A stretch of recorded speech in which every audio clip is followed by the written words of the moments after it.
سیوم ایون президенти ҷумҳурии тоҷикистон пешвои миллат муҳтарам Эмомалӣ Раҳмон ва раиси маҷлиси миллии маҷлиси олии ҷумҳурии тоҷикистон раиси шаҳри Душанбе муҳтарам Рустами Эмомалӣ бо корҳои сохтмон дар варзишгоҳи миллии тоҷикистон дар шаҳри Душанбе шинос шуданд.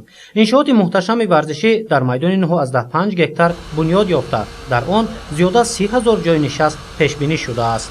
бунёди калонтарин иншооти варзишии тоҷикистон дар идомаи тадбирҳо ба фароҳамсозии инфраструктури кору хизматрасонии сатҳи баланд дар пойтахти кишвар мусоидат мекунад.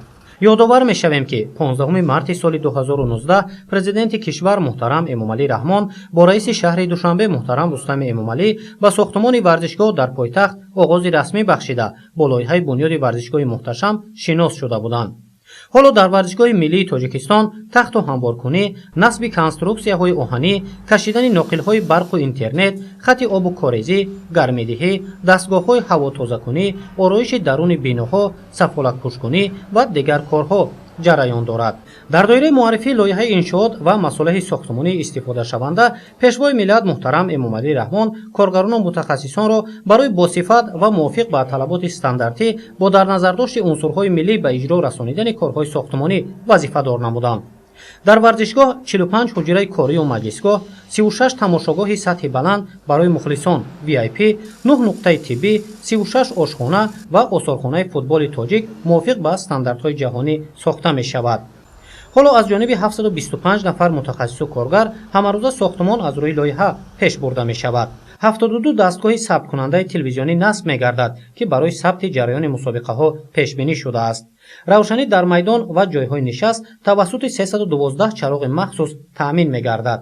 бунёди иншооти калони варзишӣ дар шаҳри Душанбе дар идомаи бозиҳои бомуваффақи ҷавонони тоҷик барои рушди ин намуди варзиш дар тоҷикистон ва минтақа заминаи воқеӣ мегузорад. ба атрофи варзишгоҳи миллии тоҷикистон тавассути насби лавҳаҳои алюминӣ тарҳи замонавӣ бахшида мешавад ки мавҷҳои обро таҷассум хоҳад намуд.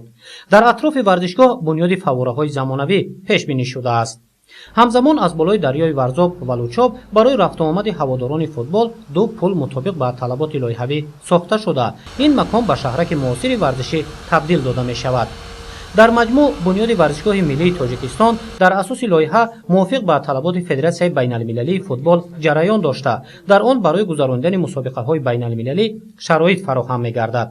футбол маҳбубтарин намуди варзиш дар ҷаҳон аст. дар асоси пешниҳоди президенти Конфедератсияи футболи Осиёи марказӣ, президенти Федератсияи футболи Тоҷикистон муҳтарам Рустами Эмомалӣ ва қабули қадномаи Созмони Милали Муттаҳид ҳамасола 25 май дар саросари олам ҳамчун рӯзи байналмилалии футбол таҷлил карда мешавад.